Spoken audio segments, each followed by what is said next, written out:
নোমটেঙৰ অৰ্থ হ'ল ভিতৰি চতুৰ, যিবিলাক মানুহ নেকি ভিতৰি চতুৰ। 2 নম্বৰ কুৱেশ্যনটো আছে 19ত বাহ বলা। 19ত বাহ বলাৰ অৰ্থটো হ'ল আনন্দত আত্মহাৰা হোৱা। 3 নম্বৰ পানীৰ তলৰ কাঁইট, তোৰ অৰ্থ হ'ল অজ্ঞাত শত্ৰু।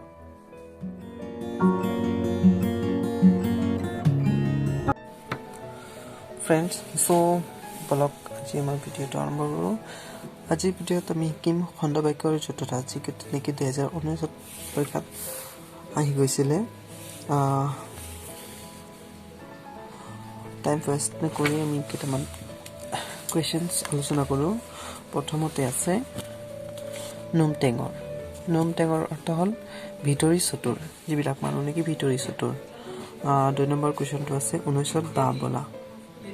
19ত বাহ বলাৰ অৰ্থটো হ'ল আনন্দত আত্মহাৰা হোৱা। 3 নম্বৰ পানীৰ তলৰ কাঁইট, তোৰ অৰ্থ হ'ল অজ্ঞাত শত্ৰু। 4 নম্বৰ গাই বাই চাই, কৈ মেলি চোৱা। 5 নম্বৰ খাই পাত ফলা। খাই পাত ফলাৰ অৰ্থ এনেকুৱা হ'ব পাৰে উপকাৰীৰ উপকাৰ অস্বীকাৰ কৰা। এইকেইটা কুৱেশ্যন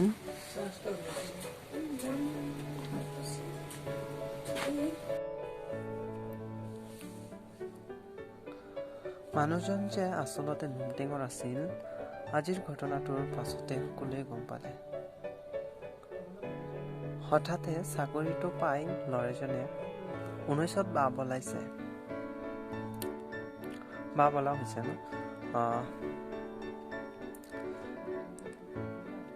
পানীৰ তলৰ কাঁইটৰ পৰা আঁতৰত নাথাকিলে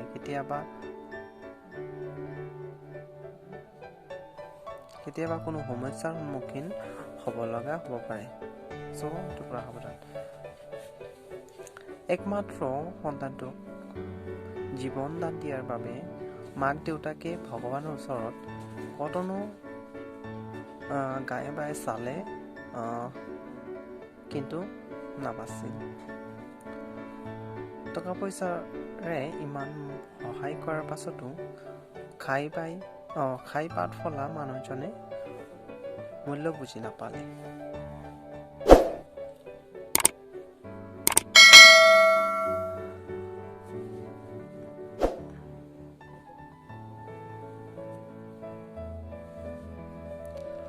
আমি যিখিনি আমাৰ খণ্ড বাক্যৰ জতুৱাত আছে বা হেৰি আছে, তাত আণ্ডাৰলাইন কৰাটো এইটো ৰুল হৈ পৰে,